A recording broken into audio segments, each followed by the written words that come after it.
Manila Broadcasting Company.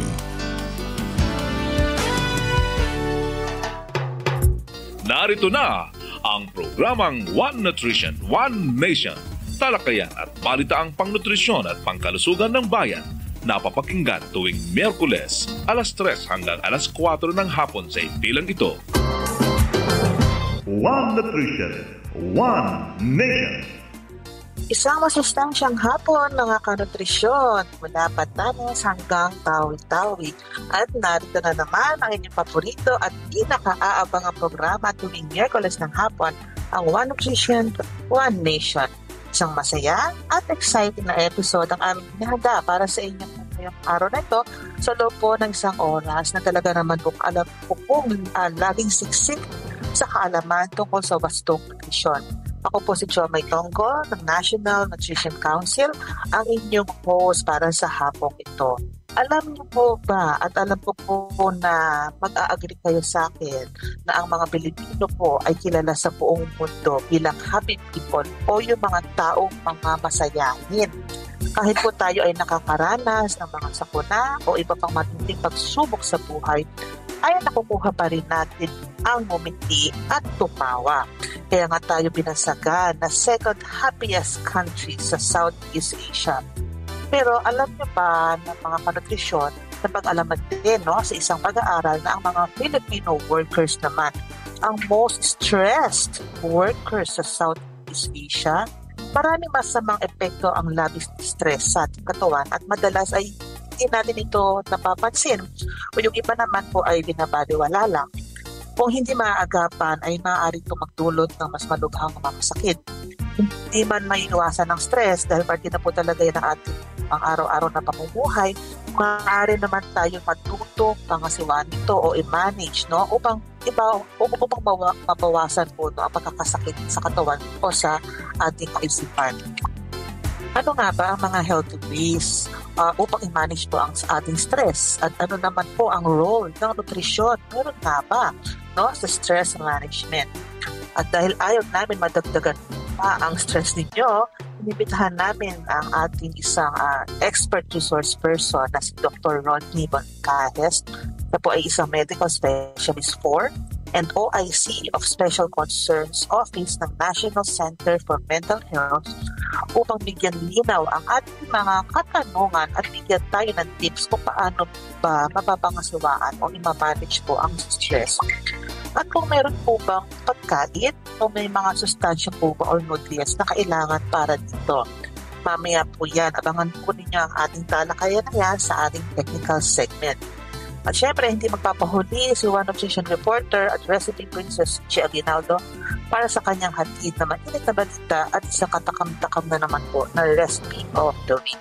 Kaya paniguradong marami kayong matututunan sa episode natin ngayong hapon. Kaya huwag po kayong aalis dahil magbabalik ang One Nutrition, One Nation matapos po ang ilang paalala.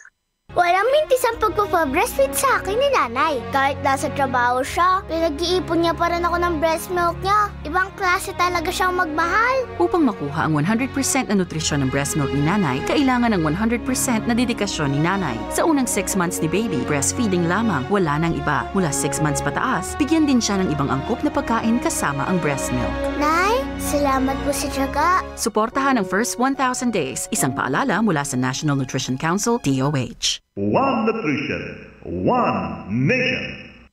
Muli nagbabalik ang One Nutrition, One Nation. Para naman po sa mga ulat pang nutrisyon, narito po si One Nutrition Reporter CJ. Ano ba ang mainit na balitang hatid mo sa amin ngayong hapon, ma'am? Magandang hapon, Ms. Jomay. Para sa patuloy na pag-unlad ng skills ng ating mga nutrition workers, volunteers at program managers sa usapin ng nutrition in emergencies, inilunsad ng National Nutrition Council ang Batch 2 ng webinar series on nutrition in emergencies. Ang webinar series na ito ay naglalayong talakayin ang kahalagahan ng nutrition programs hindi lang sa normal na panahon, kundi pati na rin sa panahon ng emergencies at disasters upang maiwasan ang gutom at malnutrisyon.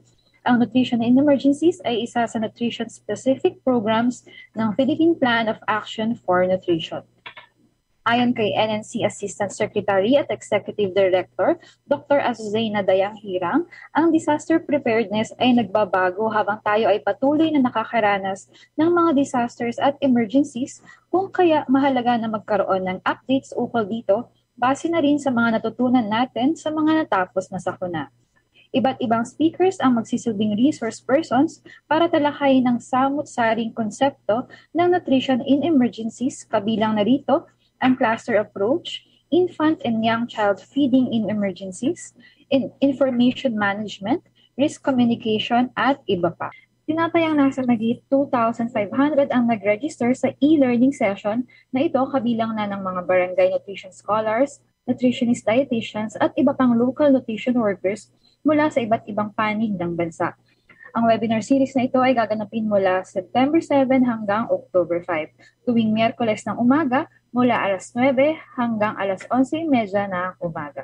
Walang mintis ang pagpapabreastfeed sa akin ni nanay. Kahit nasa trabaho siya, pinag-iipon niya pa rin ako ng breast milk niya. Ibang klase talaga siyang magmahal. Upang makuha ang 100% na nutrisyon ng breast milk ni nanay, kailangan ng 100% na dedikasyon ni nanay. Sa unang 6 months ni baby, breastfeeding lamang, wala nang iba. Mula 6 months pataas, bigyan din siya ng ibang angkop na pagkain kasama ang breast milk. Nay, salamat po sa tiyaga. Suportahan ang first 1,000 days, isang paalala mula sa National Nutrition Council, DOH. One Nutrition, One Nation. Kasama niyo pa rin kami dito sa One Nutrition, One Nation. Apektado din ng stress ang ating nutrisyon. May mga taong kapag stressed ay lalong napaparami ang nakakain, samantalang ang iba naman po ay walang gana kung kaya sila ay namamayat. O kaya mahalagang malaman natin kung paano ba ma-handle ng tama ang ating mga stressors na tinatawag na talaga namang bahagi na yata ng ating pang-araw-araw na buhay.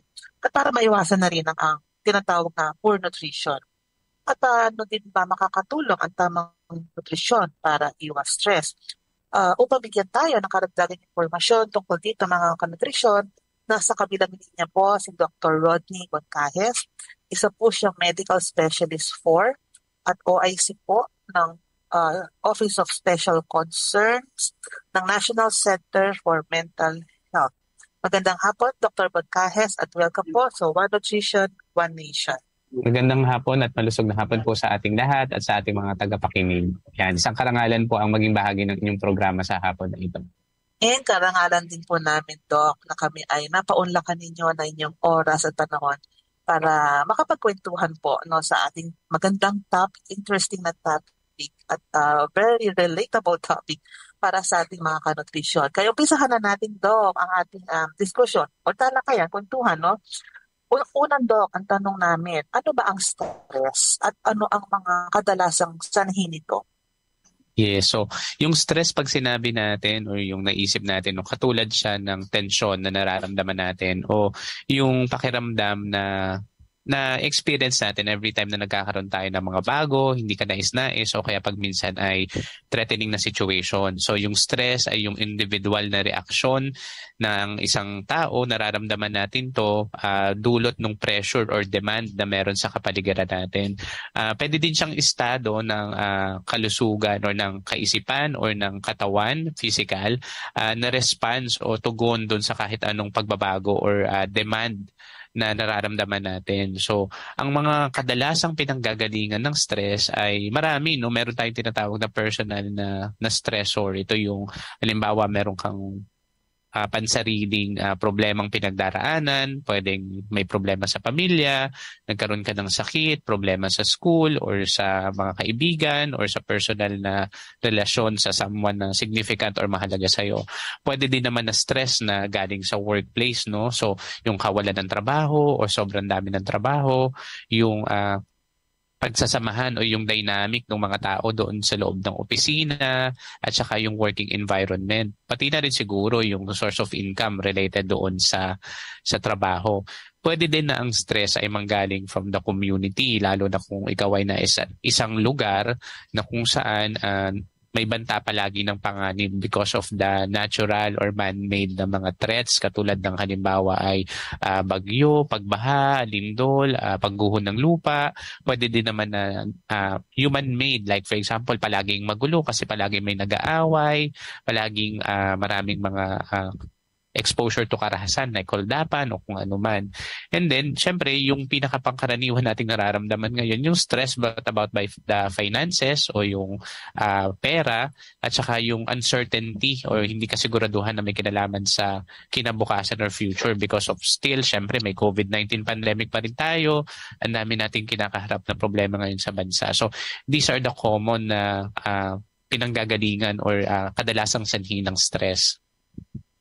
Pwede rin ang stress, Dok, no, ay tao din mismo. Yes, pwedeng tao din Yung mismo. mga marites na ating kapitbahay, na ating mga kaopisina. Yes, kung hindi man tao, yung relasyon natin dun sa mga tao na yon, pwede din naman na ganun. Dok, ang stress po ba ay nakaklasify po? O may mga uri po ba? Ano ba yung mga uri ng stress natin sa buhay-buhay? Pwede natin i-classify yung stress bilang dun sa duration o yung tagal na nararamdaman natin siya. No? Meron kasi tayong tinatawag na acute stress.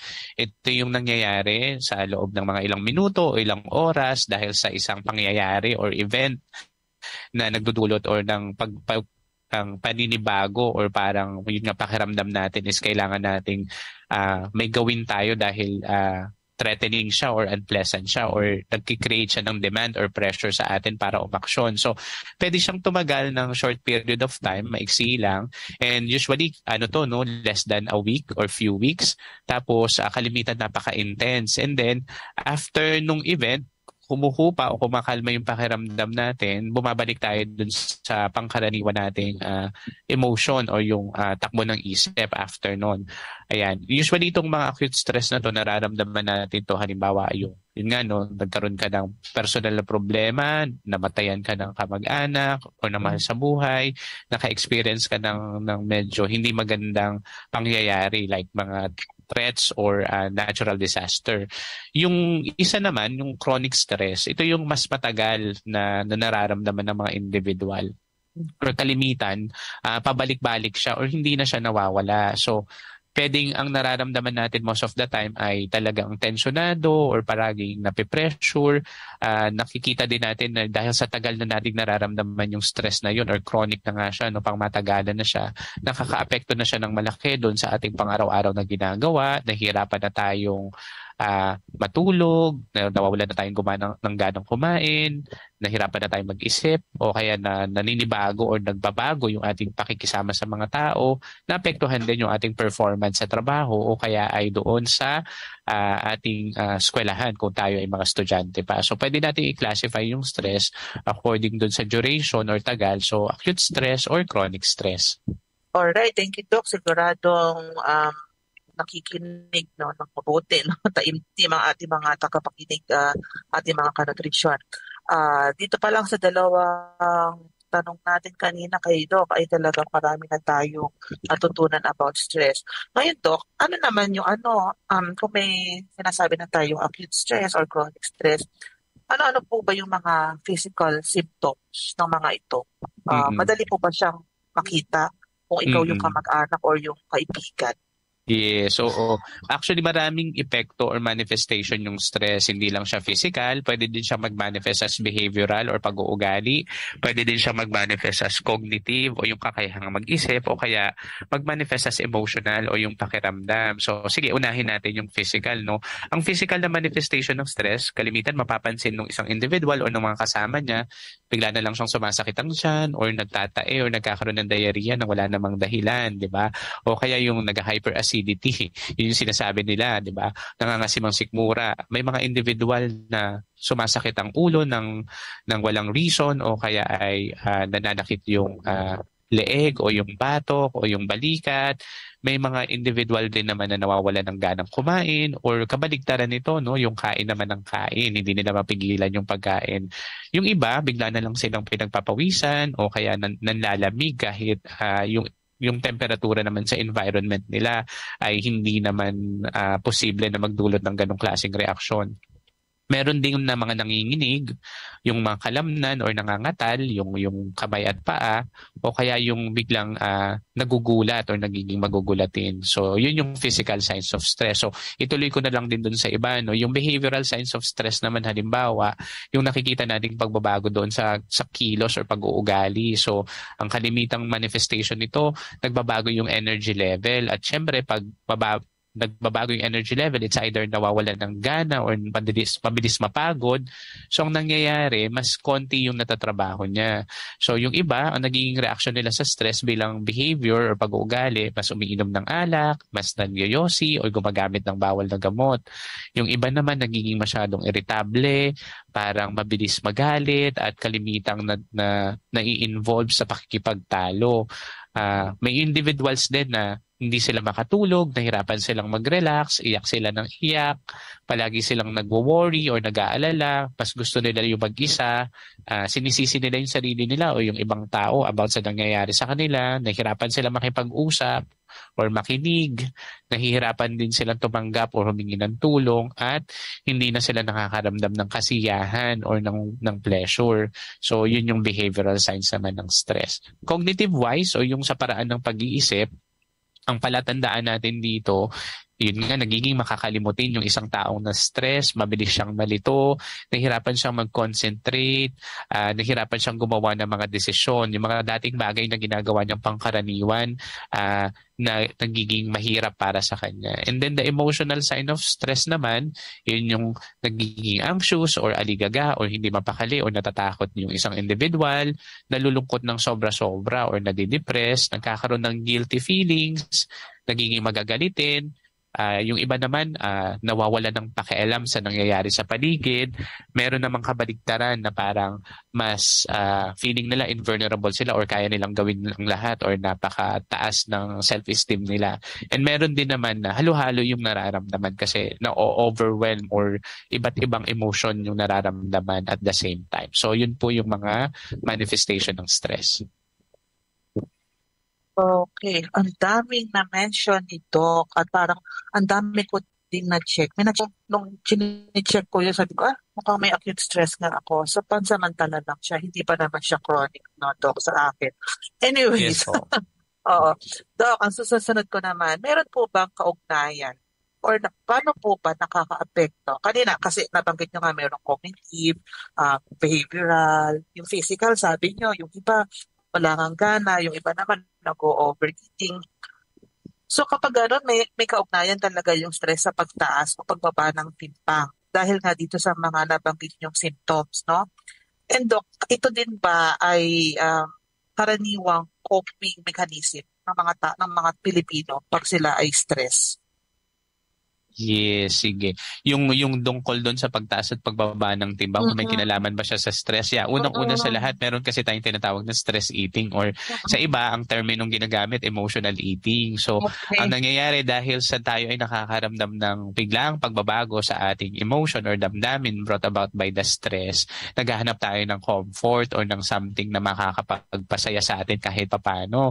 Pero ito kasi, meron siyang mas malalim na basihan. So, kapag na-stress kasi ang isang individual, syempre sabi nga natin, pwede naman natin na tingnan na yung stress ay pangkaraniwang response or tugon ng katawan upang tayo ay makakope kaagad or makagawa ng solusyon dun sa ating nararamdaman. Pero ang ayaw natin, yung tuloy-tuloy nating nararamdaman yung stress or nagiging chronic stress na siya. So kapag chronic na siya or pangmatagalan na, ang nangyayari talaga is tumataas yung level ng certain hormone or neurotransmitter sa ating katawan. Yun yung cortisol o yung pangkaraniwan nating sinasabi na stress hormone. At nang dahil sa mas mataas yung cortisol natin, naapektuhan yung iba pang mga importanteng body system or body organ sa ating katawan. So kasama na dyan yung gastrointestinal system. Sa pagtaas ng cortisol kasi o ng stress hormone, mas nagkikrave or naghahanap yung ating katawan ng mga pagkain na unhealthy, yung mga high caloric food,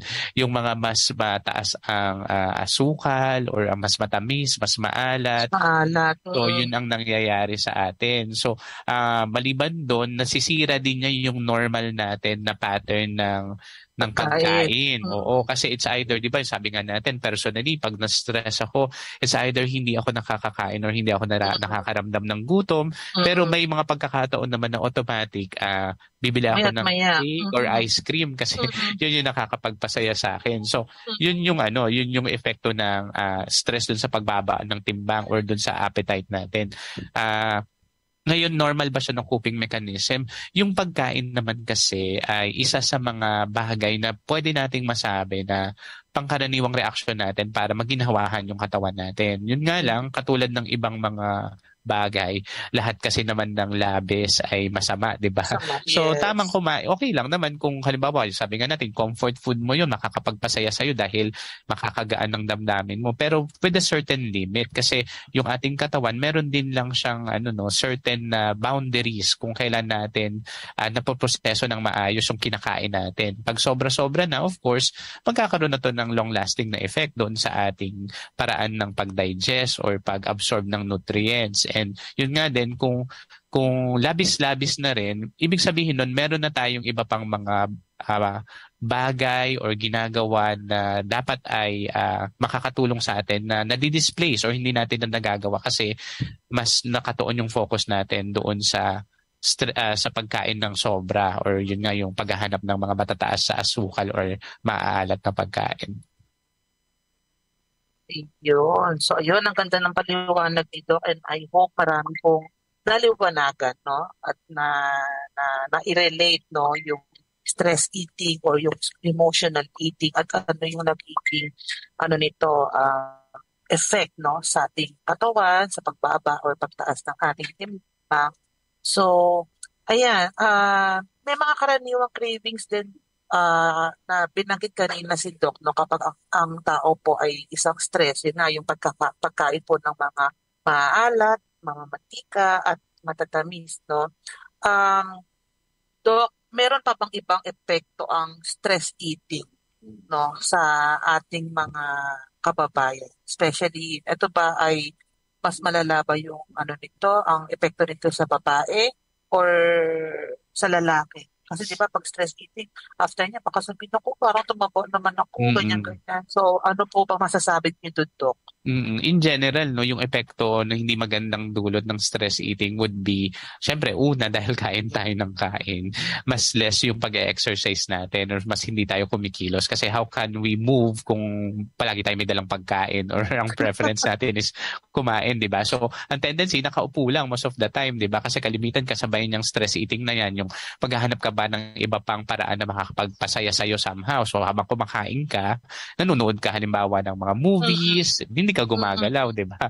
Yun. Pangalawa, ayun nga, no, mas nagiging preference natin yung comfort food. So sabi nga natin, wala naman kasing masamang pagkain. Only that, dapat balance siya, di ba? At saka dapat ay siya, yung hindi labis-labis or wala tayong specific na preference. So yan. Pangatlo, ang isa pang masamang epekto ng stress eating, ayun nga, dahil sobrang bilis natin or dami natin kumain pag minsan, nasisira yung normal na pattern ng ating pagkain. So meron tayong mga na-skip na meals, di ba? Kasi pangkaraniwan sa atin, pag kumain tayo ng mga high caloric food, mga mamantika or matatamis, di ba? Hindi na tayo magugutom for some time. So, halimbawa, yung dapat na hapunan mo, i-skip mo na yun kasi busog ka pa rin because of that. So, meron tayong na skip na meals or na naliligtangan na pagkain. Siyempre, yung overeating, yun yung talagang epekto ng stress eating. And then, yun nga, dahil sa stress eating, we have the tendency to eat whatever is accessible. So, ito yung connection kung bakit fast food, yung cravings ng mga nag-stress eating. Kasi readily available siya, madali lang siya. Nagutom ako, so bibili ako, di ba? Kasi as kumpara dun sa mga kinakain natin na mas nutritious, no, na requires preparation, 'di ba? Lulutuin pa natin. So ito mas nagiging accessible. So yun ang nagiging isang concern natin about it. And syempre, ang isa pang problem natin with stress eating, dahil mas nabubusog tayo, napupuno ng maaga yung ating sikmura o yung ating tiyan, mas less yung pag-inom natin ng tubig. Nalilimutan natin uminom ng tubig kasi busog na kaagad tayo. So, yun yung effect niya. Ang problem natin pagdating dito, syempre later on, no, lahat ng mga to ay magko-contribute sa pang matagalang pagbabago ng sistema ng katawan natin. So mas nag-i-increase yung fat deposit. So mas kumakapal daw yung ating taba.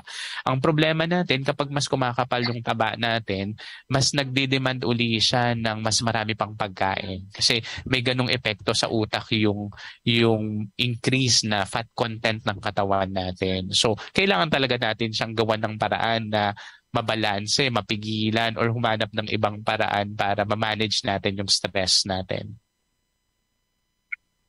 Yan, simula pa lang. Pero, naku, napakarami na po nating natutunan tungkol po sa stress, stress eating, emotional eating, and how to cope up with stress. No?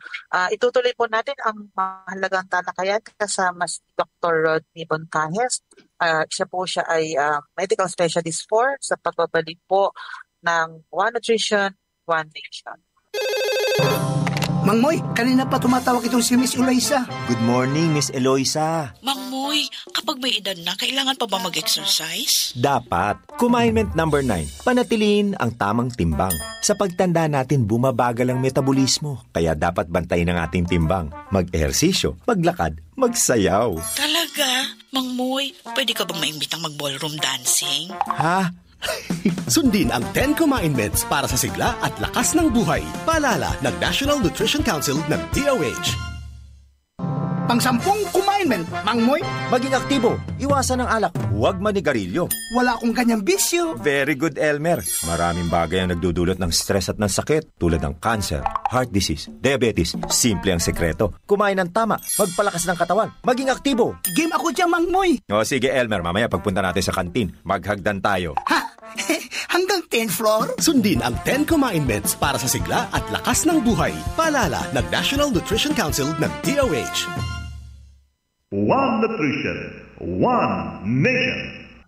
At nagbabalik ang One Nutrition, One Nation. Kasama pa rin natin si Dr. Rodney Boncajes, Medical Specialist at OIC po ng Office for Special Concerns ng National Center for Mental Health upang pag-usapan ang stress management at kung ano pa ang maaari natin gawin upang matugunan ito.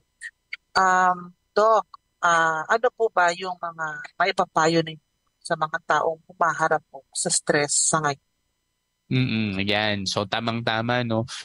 Yung itong stress naging malaking concern talaga natin siya, lumabas yung pagiging aware doon sa naging epekto ng stress because of the pandemic. So pag tinatanong tayo ano ba yung pwede natin gawin mga Pilipino bilang paraan ng pag-cope sa stress. So ang atin pong Department of Health kahit dati pa 2007 pa lang pinopromote na nila yung 12S of stress management. So, mas naging sikat lang siya ngayon kasi dahil lahat ng tao ay nakakaramdam ng stress, naghahanap sila ng mga pwedeng gawin. So, yung pong 12S of stress management ay una, spirituality. No? Unahin natin niya, of course, yung may kinalaman sa ating relihiyon or pananampalataya. So, spirituality po, no? Pagdarasal, pagpunta sa ating mga lugar ng pagsamba or pananampalataya, ano pa ba? Pwede din po na yung ating pakikiisa doon sa ating mga kamag-anak na mayroong parehong religion. So yun po, no, spirituality. Pangalawa pong S is of course yung siesta or sleep, tamang pagtulog. Laki po ang ambag ng maayos na pagtulog doon sa ating overall na body functions, no. Ang pagtulog po ang nagiging senyales or hudyat ng pagpapahinga natin, no, na kung saan lahat ng ating mga nangyari sa buong araw ay nabibigyan ng tuldok. Nakakatulong din yun parang yung ating brain o yung ating isip makapagpahinga, magkaroon ng panibagong lakas for the following day. Yun pong pangatlo, self-awareness, no, yung pagiging pagkilala sa sarili. So, paraan po yun ng stress management. Ikaw bilang isang individual, dapat alam mo na kung paano ka nagre-react sa stressful situation, ano nagiging palatandaan or sintomas sa'yo ng stress, at ano yung mga epektibong bagay na pwede mong gawin para mabawasan yung stress or para mas makabawi ka or makabalik ka sa dati. Yun pong pang-apat na S ay yung social. So yan, dati yung socials natin during the pandemic is lang po siya, no, restricted doon sa mga group chat, video calls, Zoom calls. Pero ngayon dahil sa new normal, ayun na, pwede na ulit tayong makipag-bonding with other people, pwede na ulit tayong lumabas with the family, papunta sa ibang mga lugar. So that's socialization. Pang-5 po ay, yun nga, stretching and relaxation exercises. So, nakakatulong po yung paggalaw-galaw o yung constant na mga body movement upang yung ating blood circulation ay mas maganda yung flow. And at the same time po, no, nagbibigay siya ng energy sa atin. So, yung po mga simpleng stretching or relaxation exercises would include yung yoga, yung simple po na pag-unat-unat na may sinusundan na mga oras or yun nga po pattern. So kasama po yun. Yun pong pang-6 sa stress sa 12S is yung smiling or pagtawa or humor. So yun po, tayo mga Pilipino, mahilig tayo na tumawa at nakakagaan ng malaki sa ating kalooban yung may naririnig tayong mga masasayang kwento or napapangiti tayo. So yun po, malaking tulong yun para sa atin. Ang pang-7 po ay yung speaking to someone, pakikipag-usap sa mga tao. So pag sinabi po natin pakikipag-usap, ang ibig sabihin po nito, dapat yung ating kausap ay yung someone na mayroong panahon or oras para makinig sa atin, validating or hindi tayo kunokontra kaagad, non-judgmental, hindi tayo hinuhusgahan dun sa ating sasabihin. Empathic o yung parang nararamdaman din niya somehow yung ating pinagdadaanan. So yun yung mga gusto nating kausap. And similarly, siguro kapag turn naman natin or panahon na natin para tayo naman yung kakausapin ng iba, ganun din sana yung magiging approach sa kanila. Ayan. Pang-8, yun pong sounds and sight bilang stress management. So sound, pakikinig, sight, panonood. So kahit ano pong makakapag-relax sa inyong tenga o sa inyong mga mata. So kasama dito yung panonood ng mga pelikula or kung ano man, pakikinig ng music, pagpunta sa mga lugar na nakaka-relax upang pagbago yung surrounding or magkaroon ng panibagong tanawin kayo. So yun po yung sounds and sight. Yun pong sumunod ay stress debriefing. So mayroon pong mga individuals na dahil pare-pareho yung stressful situation na pinagdaanan nila is nangangailangan ng tulong ng isang tao na marunong mag-debrief or mag-process. So hindi naman po lahat ng individual ay parang ina-expect natin na dumaan sa stress debriefing, pero gusto lang din natin kilalanin yung importansya ng stress debriefing kung sakaling sa palagay nyo ay yun yung makakatulong sa inyo. Kung hindi man po yung stress debriefing na as a group, pwede din naman po siya na personal na pakikipag-usap sa isang mental health professional. Ayan. Pang-10 or pang-10 na S ay yung scheduling, no? Yung paglalagay ng mga gawain sa tamang oras or pagbabahagi ng oras nyo sa isang araw upang mas ma-manage ninyo yung inyong panahon o kaya yung inyong mga gawain. Kasi nakaka-stress din yung parang ang dami mong gustong gawin pero alam natin in reality na limitado lang naman yung oras natin sa loob ng isang araw. So sa pamagitan ng scheduling, mas nagkakaroon tayo ng prioritization o kaya naman ay mas nakikita natin kung alin yung mga bagay na pwede nating mas matapos ng mas maaga or alin yung mga bagay na dapat nating ipagpaliban muna. So last 2 na po, no, yung pang-11 po na SI sports. So yan, pwede na ulit tayong magkaroon ng sports kasi nung during the pandemic, limited tayo sa mga bawal lumabas. Yes po, tsaka mga electronic gaming ang ginagawa natin. Pero ngayon, 'di ba, nakikita naman natin may basketball ulit. Yeah, may volleyball na, pwede nang maglangoy. So bumabalik na tayo dun or ina-approach natin yung new normal na kung saan yung physical activities through sports ay allowed naman na po. Ayan. Ang pinakang panghuli po ay yung sensation technique.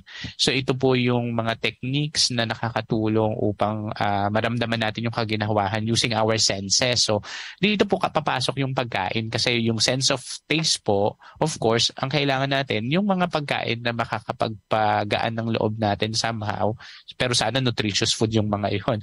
Kasama din po yung sense of smell kasi yan effective for individuals yung aromatherapy po, no. Syempre sino ba naman ang hindi marirelax kung mabango yung kanyang kapaligiran, di ba? Instead na amoy usok or amoy basura. And then, yun din, kasama din po yung sa sense of touch.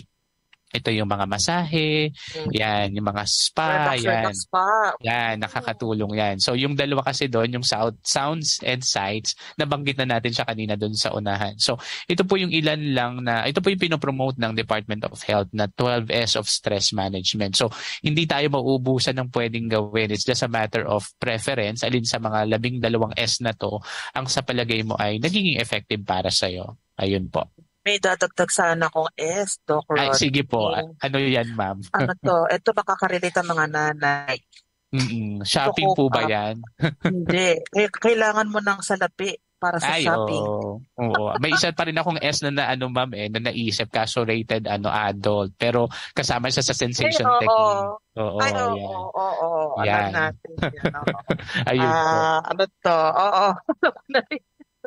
Yeah, but ano po yun, love language. Pero syempre dahil tayo pinapakinggan ng mga estudyante at mga school, i-reserve natin to sa ating mga adult. Opo. So yan, diba ang mga nanay kapag kulang na ng budget, ay talaga na-stress na kung paano i-stretch ang kanilang budget. So kailangan na maraming salapi para makapagluto ng maayos at maalagaan ng ating mga anak at kanilang self-care. Ay, Doc.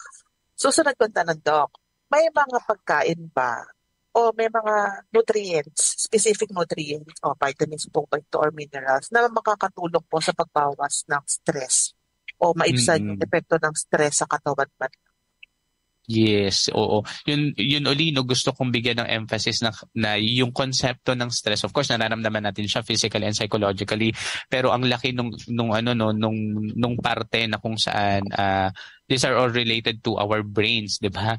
May mga proseso sa brain natin na nagiging dahilan kung bakit natin natutugunan ng maayos yung ating stressful situation, at kung hindi din maayos yung ating o malusog ang ating brain, nagkakaroon din tayo ng mga shortcomings on coming up with mga strategy on how to manage our stress. So, yung pong sa mga research, malaki yung mga, or marami yung bilang ng research na nagsasabi po na yung pagkain po ng mga, prutas at gulay, lalong-lalo na yung mga pagkain na mayaman sa omega-3 fatty acid, katulad ng salmon, ay malaking tulong sa ating brain. Nakakatulong po siya para magkaroon ng mas maayos or naproprotektahan yung brain natin from oxidation or yung pagkakaroon ng effect brought about by the food that we eat from na usually with preservative. So yun po omega-3 fatty acid.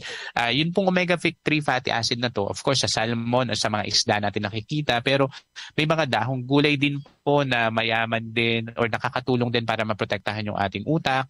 Yun pong mani, yun pong mga seeds or tsaka legumes, sa katulad ng beans at tsaka yung mga kamag-anak ng beans. Yan, mga anong tawag po doon? Butong gulay. Yan, tama. Oo, ay mga excellent brain food. So yan, nakakatulong po siya. Yeah, munggo po. Opo, munggo, yan, sitaw at mga kamag-anak pa ng mga yon. So yun po. Yun pong yung pong ating lean proteins ay magandang source din po ng energy level that allows our brain and our body to react quickly. So, ang mga magandang sources po ng lean proteins would be yung ating mga manok, syempre yung ating karne pero minus the taba, no? Yung isda, yun pa rin pong itlog, ayan, soybeans, ayan, nuts and seeds. So, yun pa rin po. And what else po, no? Yung complex carbohydrate po such as brown rice at saka po yung mga vegetable na mayaman sa starch can give us or provide us energy. So, maganda po siyang source ng ng carbohydrates as compared doon sa ating mga readily available, accessible na mga quote-unquote fast food na complex din ng carbohydrate, pero yun nga lang po usually mataas sa salt content, or kung hindi man sa salt content, sa sugar o sa fats. So yun po yung mga pagkain na malaki ang may tutulong sa ating katawan at sa ating isip upang mas maprotektahan po tayo from stress. Okay.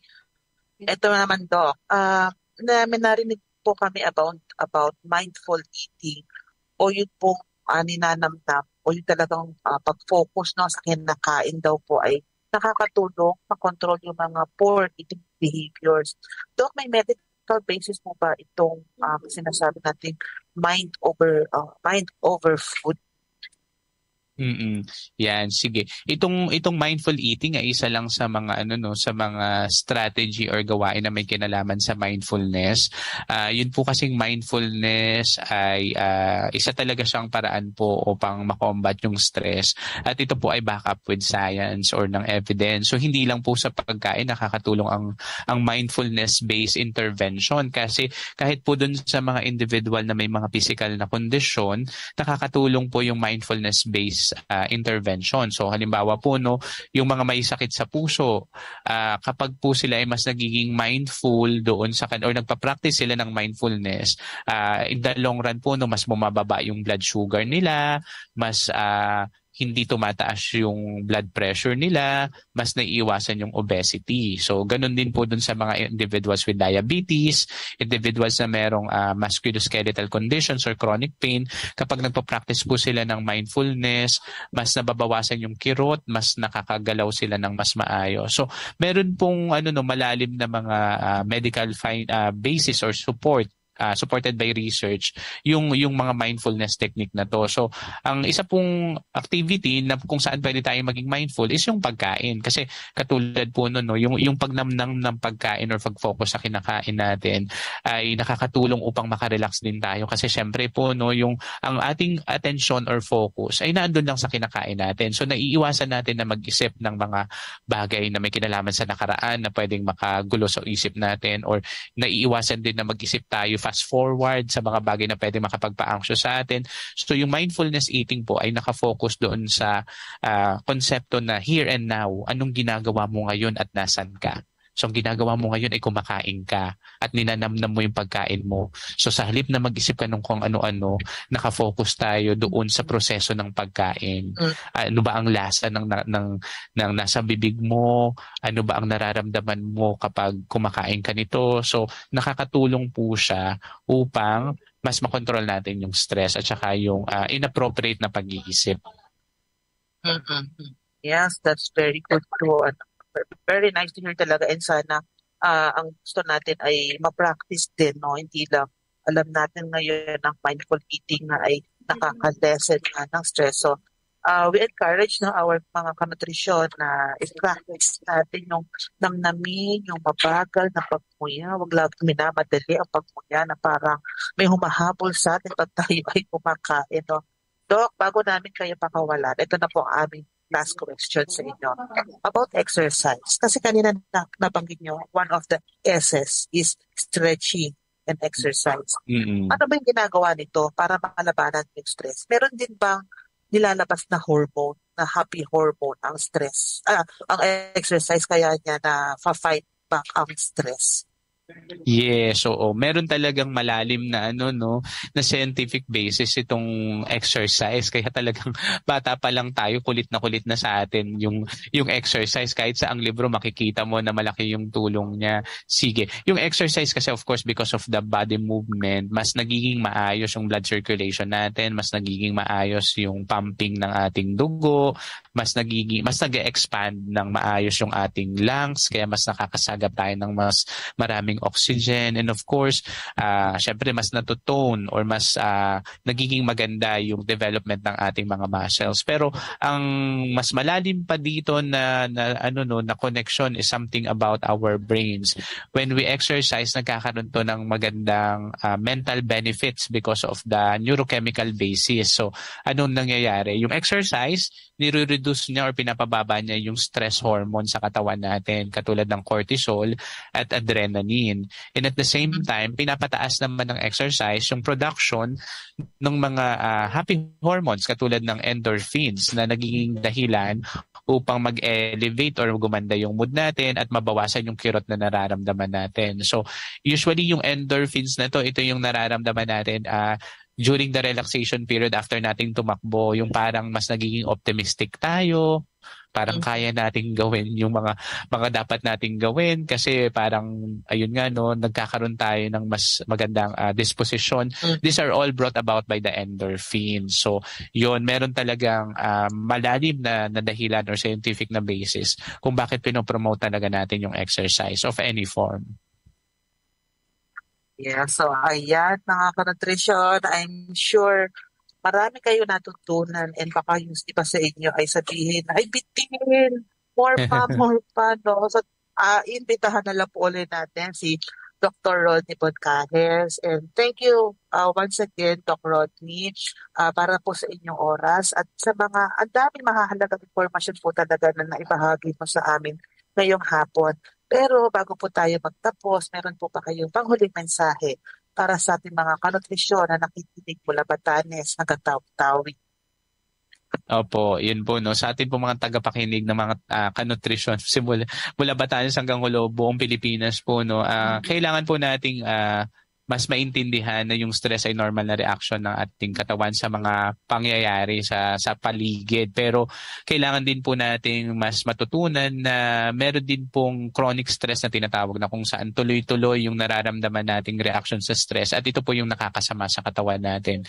Kung kayo po ay nakakaranas ng matinding epekto ng chronic stress at naapektuhan na po yung ating kakayahan na alagaan ang ating sarili, makisama sa iba, o gawin yung ating pang-araw-araw na ginagawa katulad ng pagtatrabaho or pag-aaral, ang amin pong tanggapan ng National Center for Mental Health po ay merong crisis hotline or NCMH crisis hotline na 24/7 na bukas at handang makinig or handang tumanggap ng inyong tawag. Ang amin pong numero ay ang toll-free number 1-800-1888 1553. Ito po ay libre ang tawag. May minimum lang po na na 7 pesos and 50 cents na charge sa inyong tawag, pero yun po unlimited na po yun, yung 750 na yun, 7 pesos and 50 cents na yun.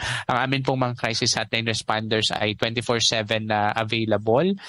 Pwede po silang makinig sa inyong kwento kung gusto niyo ng kausap, lalo na kung kayo ay na-stress or merong mga pinagdadaanan. At kung sakali naman po nakakailanganin nyo ng mga tulong ng mental health professional, yun pong aming crisis hotline ay matutulungan din kayo na mabigyan ng mga listahan or kung saan pwedeng pumunta para doon sa mga mental health professional. So alagaan po natin yung ating mental health dahil hindi po mabubuo yung ating overall health kung tayo ay walang mental health. Ayun po. Doc, pakiulit na lang po ulit yung toll-free number na inyong nabanggit kanina.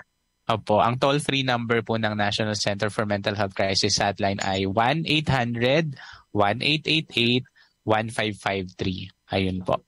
Ayan. Pwede din po pala nila ma'am na na tingnan or bumisita sa aming Facebook page, NCMH Crisis Hotline. Ayun, naandun po yung number namin, naandun din po yung iba pang services na available po na pwedeng ma-receive ng ating mga tagapakinig kung kakailanganin po nila. And there you have it. Thank you again, Dr. Rodney Boncajes. Ayan po ang inyong napakinggan po ninyo, no? Ang ating panayam kay Dr. Rodney Boncajes. Siya po ang Medical Specialist 4 and OIC of the Office of Special Concerns ng National Center for Mental Health. At dyan lamang po kayo mga kanutrisyon dahil magbabalik ang One Nutrition, One Nation para magbigay po ng ilang masustansyang paalaala. Ipinakikilala ang kampiyon ng 10 Commandments, si Mang Moy. Commandment number 1. Kumain ng iba't ibang pagkain. Iba't ibang pagkain? Yes, mga pagkain nagbibigay ng iba't ibang sustansyang kailangan natin. Halimbawa? Sa protina, may itlog, isda at butong gulay. Sa carbohydrates, kanin, mais o tinapay. Vitamin at mineral, gulay at prutas. Kung halo-halo? Ibang commandment na yan, Elmer. Sundin ang 10 Commandments para sa sigla at lakas ng buhay. Paalala ng National Nutrition Council ng DOH. Walang mintis ang pagpapabreastfeed sa akin ni nanay. Kahit nasa trabaho siya, pinag-iipon niya pa rin ako ng breast milk niya. Ibang klase talaga siyang magmahal. Upang makuha ang 100% na nutrisyon ng breast milk ni nanay, kailangan ng 100% na dedikasyon ni nanay. Sa unang 6 months ni baby, breastfeeding lamang, wala nang iba. Mula 6 months pataas, bigyan din siya ng ibang angkop na pagkain kasama ang breast milk. Nay, salamat po sa tiyaga. Suportahan ang first 1,000 days. Isang paalala mula sa National Nutrition Council, DOH. One Nutrition, One Nation. Welcome back sa One Nutrition, One Nation. Narito na po ang iniintay ninyong recipe of the week. At ano kaya ang inihanda para sa atin ngayong hapon? The Recipe Princess CJ. Ma'am? Masustansyang hapon, Miss Jomay. Isang masarap, masustansya at nakabubusog na recipe ang hatid ko para sa inyo mga kanutrisyon. Siguradong makakabawas ng stress nyo ito. Samahan niyo akong ihanda ang squash leche flan. Hep, hep, hep. Food safety reminder muna mga kanutrisyon. Bago at pagkatapos magluto, ugaliing maghugas ng mga kamay nang hindi bababa sa 20 segundo gamit ang sabon at malinis na tubig. Ikalawa, para sa mga ingredients na gagamitin, tiyaking nalinis silang mabuti, pati na rin ang mga gagamiting mga kasangkapan sa pagluluto. At ikatlo, linisin din mabuti ang lugar na paglulutuan.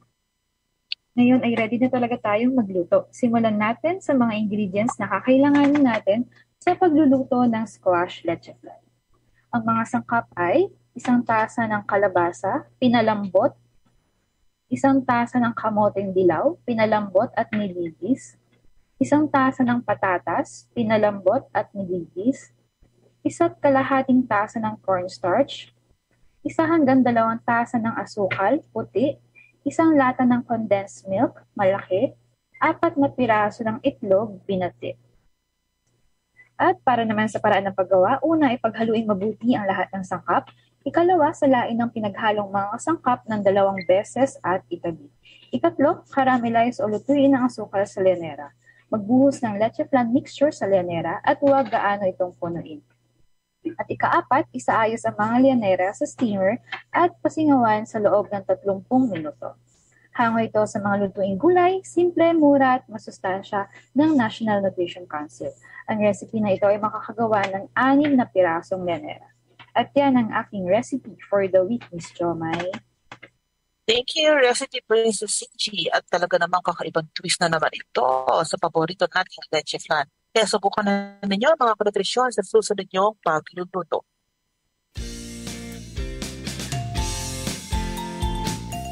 At 1 oras na masustansyang episode ng One Nutrition, One Nation ang inihandog namin ngayong hapon. 1 oras ng programang sana po ay nakapulutan ninyo ng mga bagong kaalaman tungkol sa pagpapanatili ng maayos na kalusugan at syempre po ng wastong nutrisyon.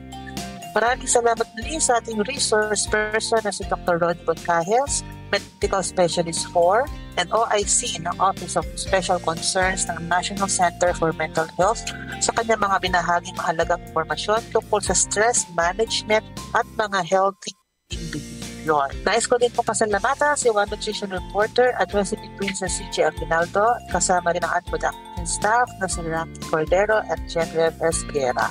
Muli, maraming salamat sa inyo sa patuloy niyong pakikinig at pag-support sa One Nutrition, One Nation. At para palagi kayong updated sa mga balita at gawain po ng UNNC, hanapin niyo lamang po kami at in-like ang ating bagong Facebook page, ang One Nutrition, One Nation National Nutrition Council.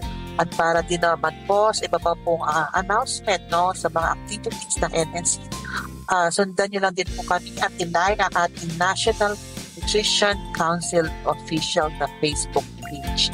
Nais din po namin i-share sa inyo ang First 1,000 Days page, Facebook page, para po maghatid sa inyo ng mga tips at mga bagong kaalaman tungkol naman po sa First 1,000 Days.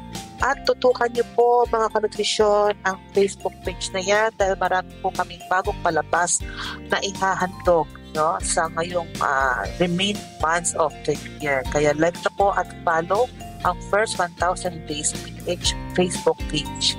Hanggang sa muli, ito po si Jomay Tonggol na tuwin na po ay nagpapaalalang sundin ang 10 commandments para sa sigla at lakas ng buhay at sama-sama tayo magtulungan para sa nutrisyong sapat para sa lahat. Bye for now, everybody. Mga kanutrisyon, stay safe pa more. Hello there, mga mommy. Let's go for healthy pregnancy.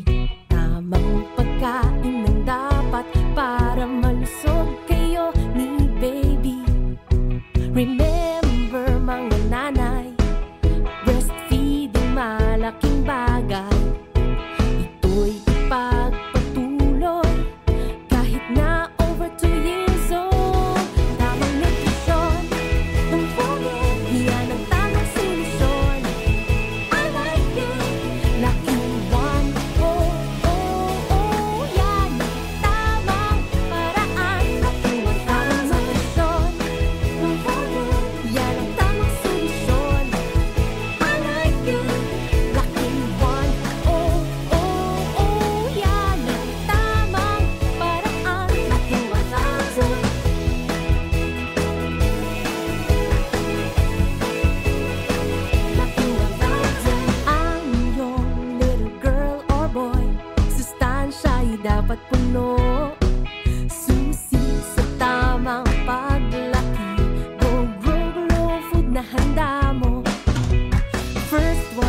1,000 days importante.